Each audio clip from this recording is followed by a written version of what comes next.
अस्सलाम वालेकुम स्टूडेंट्स, मैं हूं आपकी course instructor ma'am Kausar Parveen. Welcome to my YouTube channel learn biology with the maintenance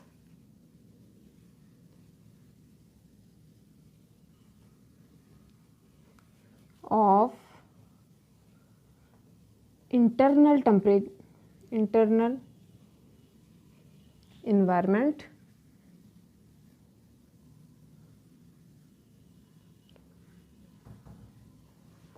from the harm of fluctuations। अब fluctuations की जगह पर आप चेंजेस भी यूज़ कर सकते हैं। इन एक्सटर्नल एक्सटर्नल इन्वायरमेंट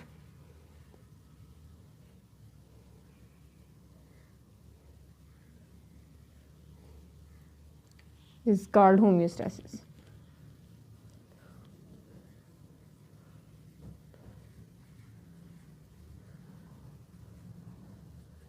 देखिए हम क्या कह रहे हैं, हम कह रहे हैं maintenance of internal environment from the harm of fluctuation in external environment is called homeostasis. क्या मतलब हुआ? मतलब ये कि जो ऑर्गेनिज्म होता है ना, उसके अंदर दो किस्म के इन्वायरमेंट होते हैं।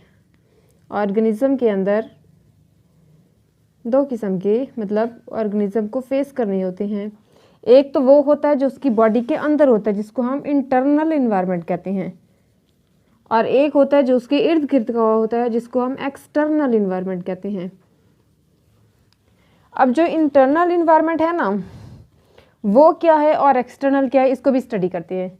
सबसे पहले एक्सटर्नल को देखें। एक्सटर्नल जो है ना, हमारे इर्द गिर्द का है। अब उसमें कभी आप देख रहे होंगे, कभी टेम्परेचर इंक्रीज हो रहा होता है। मैं टेम्परेचर को एग्जाम्पल के तौर पे ले रही हूँ ताकि आप आसानी से समझ सकें।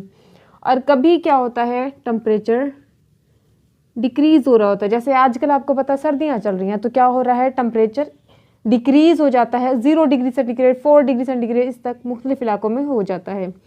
अच्छा, अब यहाँ पर चाहे वो बाहर इंक्रीज हो रहा है या टेम्परेचर डिक्रीज हो रहा है, अब इस टेम्परेचर के अंदर जो राइज एंड फॉल आ रहा है, इसका जो ये हमारा इंटरनल टेम्परेचर है, इस पर इफेक्ट नहीं होना चाहिए। यानी कि इसको हमने एडजस्ट रखना है, हमने इसकी वजह से इस टेम्परेचर पर कोई इफेक्ट ना आए, नो इफेक्ट। अब ऐसा क्यों है जी? बाहर की जो टेम्परेचर है या बाहर का जो इन्वायरमेंट है, इसमें जो चेंज आ रही है उसका इंटरनल पर क्यों नहीं होना चाहिए? क्या वजह हो सकती है? इसकी वजह ये है कि जो हमारा इंटरनल है ना, उसके अंदर, इंटरनल इन्वायरमेंट के अंदर जो मुख्तलिफ इंजाइम हैं, वो नैरो रेंज होगी उनकी, तो उस पर ही नैरो रेंज होती है मुख्तलिफ इंजाइम की। चाहे वो पीएच हो, चाहे वो सोल्यूट्स की कंसंट्रेशन हो, चाहे वो टेम्परेचर हो, नैरो रेंज के अंदर क्या करते हैं, वो वर्क करते हैं। अदरवाइज वो वर्क नहीं कर सके, बल्कि डिनेचर हो जाती है। नैरो रेंज होगी तो ही वो वर्क करेंगे। अब क्या करना होगा कि हम जो हमारी एक्सटर्नल टेम्परेचर है इसमें, या हमारा जो एक्सटर्नल इन्वायरमेंट है, इसके अंदर जो भी चेंजेस आ रही है, उनसे हम अपने इंटरनल जो हमारा इन्वायरमेंट है उसको मेंटेन रख सकें। तो इसके लिए क्या होगा? इसके लिए ऑर्गेनिजम्स को एडजस्ट करना पड़ेगा, अपने सारे सिस्टम को, तमाम जो उसके हैं उनको नैरो रेंज के अंदर रखने के लिए। अब इसमें हम लोग कुछ पहले टर्मिनोलॉजी देख लेते हैं ताकि हमें समझने में आसानी रहे। फर्स्ट ऑफ ऑल देख लेते हैं हम। अच्छा, इससे पहले टर्मिनोलॉजी से पहले आप ये देख लें कि कंपोनेंट कौन कौन से हैं जो फ्लक्चुएट मोस्टली होते हैं। तो उसमें वाटर हो गया, साल्ट्स यानी कि सॉल्यूट्स वगैरह, टेम्परेचर हो गया,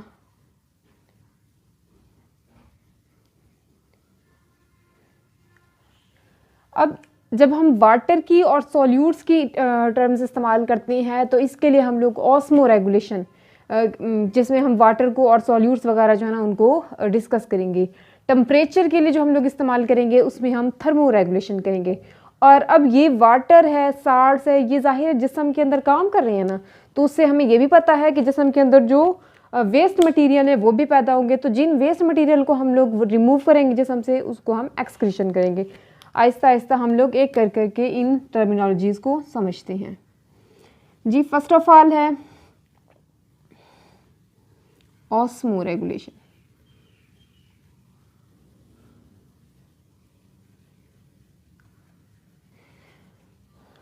अब इसको अंडरस्टैंड करें क्या है, डेफिनेशन भी इसके साथ करेंगे हम। ऑस्मोरेगुलेशन है दी regulation of solutes in organism and gain and loss of water is called osmoregulation।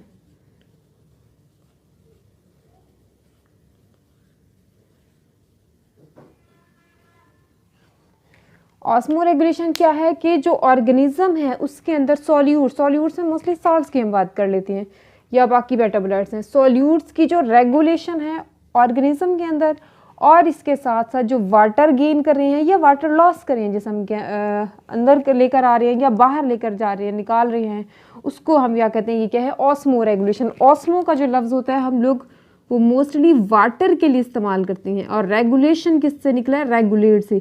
अब ऑस्मो से आप लोग ज़रा रिमाइंड करें, ऑस्मोसिस क्या था, उसमें भी हम लोग किसकी बात करते थे, जाहिर है वाटर की बात करते हैं। तो ऑस्मो यानी कि वाटर की हम बात कर रहे हैं।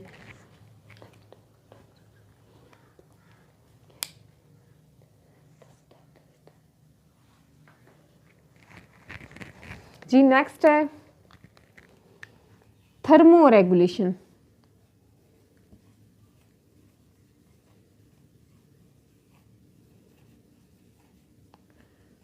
अब स्टूडेंट्स यहाँ पर भी आप लोग समझिए, थर्मो का लफ्ज़ हम किस चीज़ के लिए इस्तेमाल करते हैं, टेम्परेचर के लिए,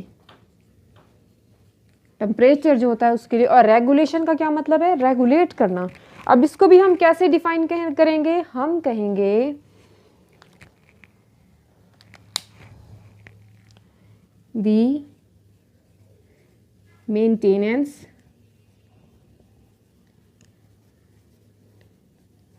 of internal temperature in tolerable यानी कि काबिले बर्दाश्त range of organism is called thermoregulation।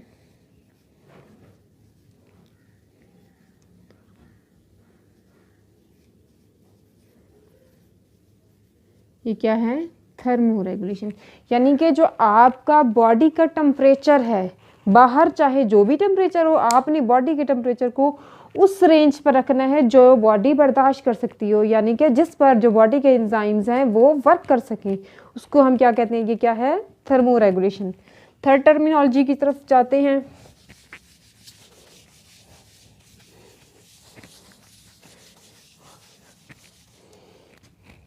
Third one पे हमारे पास है excretion.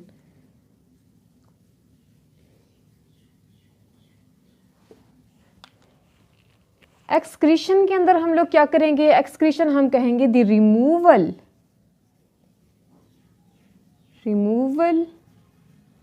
Of waste.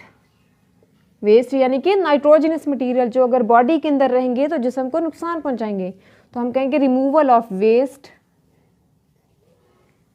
in body of organism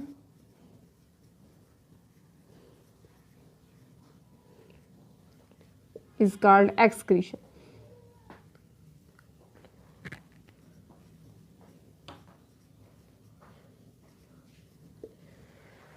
जी तो ये टर्मिनोलॉजीज हम लोगों ने पढ़ ली। अब स्टूडेंट्स हम देखते हैं कि ये सारी चीज़ें जो है इसको कंट्रोल कौन कर रहा है, क्या चीज़ है जो हमारे जिस्म के अंदर इन तमाम चीज़ों को कंट्रोल करिए। तो स्टूडेंट्स वो है हमारे जिस्म में कंट्रोल सेंटर।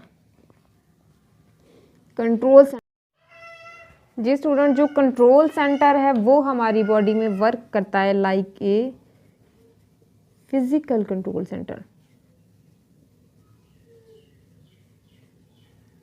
अब स्टूडेंट्स ज़रा यहाँ पर आप लोग देखें कि समझने की भी कोशिश करें कि किस तरह से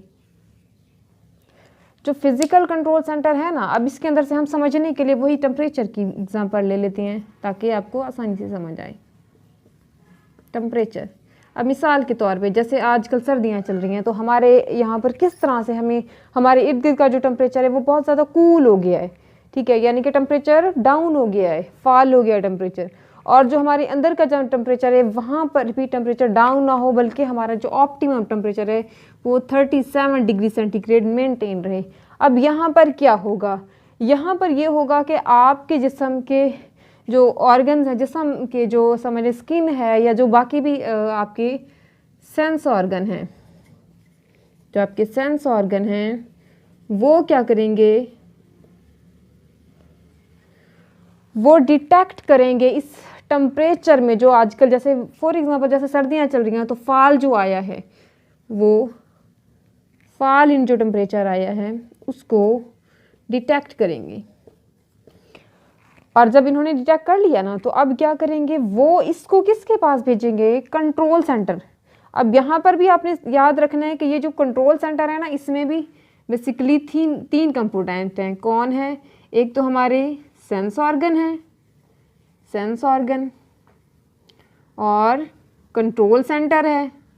सेंस ऑर्गन का क्या काम है, ये करते हैं डिटेक्ट। कंट्रोल सेंटर जो है ना वो चेक करता है कि जी ये क्या इन्फॉर्मेशन आई है, और उसके बाद जो इफेक्टर और ये क्या करेगा साथ में इंफॉर्मेशन भी देगा कि आपने ऐसे करना है, और जो इफेक्टर होता है वो क्या करेगा, वो फंक्शन परफॉर्म करवाएगा जी। तो अब होगा क्या, जो सेंस ऑर्गन है वो डिटेक्ट करेंगे कि टेम्परेचर डाउन हो गया है। अब उसके बाद क्या, ये इंफॉर्मेशन भेजेंगे हमारे सेंस ऑर्गन के पास, कंट्रोल सेंटर में, कंट्रोल सेंटर में। अब ये कंट्रोल सेंटर उस इंफॉर्मेशन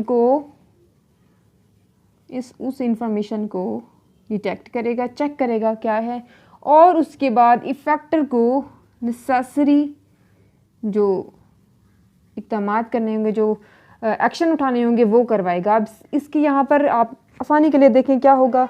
अब देखा सेंस ऑर्गन ने डिटेक्ट किया कि हमारे इर्द गिर्द सर्दी हो गई है, यानी कि टेम्परेचर डाउन हो गया है, इसने बताया कंट्रोल सेंटर को। अब जो कंट्रोल सेंटर है वो क्या करेगा, वो हमारी बॉडी के अंदर फॉर एग्जांपल शिवरिंग मूवमेंट्स जो होती हैं या नॉन शिवरिंग मूवमेंट्स हैं वो काज करवा देगा। शिवरिंग आपको पता है फिजिकल फिनोमेना है। अच्छा, अब शिवरिंग से क्या होगा, अब वो अंदर इन्वर्स इफेक्ट करवाएगा, इन्वर्स यानी कि उलट करवाएगा, इन्वर्स इफेक्ट जो है वो काज करवाएगा। इन्वर्स इफेक्ट आप लोगों ने याद रखना, ये क्या है, एक किस्म का फीडबैक मैकेनिज्म है। फीडबैक मैकेनिज्म आपने पढ़ा होगा, फिर फीडबैक मैकेनिज्म। अब इसके तहत, इस फीडबैक मैकेनिज्म के तहत होगा क्या, होगा ये कि इन्वर्स होगा ना, मतलब उलट हो जाएगा। जैसे यहाँ पर आपने देखा है कि टेम्परेचर डाउन हुआ है, अब ये क्या करवाएगा, ये स्टूडेंट्स क्या करवाएगा, ये राइज इन टेम्परेचर, यानी कि टेम्परेचर को राइज इन टेम्परेचर। अब इतना भी नहीं कि बहुत ज़्यादा नहीं, सिर्फ इतना करवाएगा जितना आपकी बॉडी के लिए मुनासिब है। फॉर एग्जांपल 37 डिग्री सेंटीग्रेड, जो कि आपके एंजाइम्स के वर्क करने के लिए ऑप्टिमम है, तो इतना ही करवाएगा। तो ये स्टूडेंट्स आज हम लोगों ने पहला टॉपिक पढ़ा है, उम्मीद करती हूँ आपको समझ आया होगा। कीप वॉचिंग, अल्लाह हाफिज़।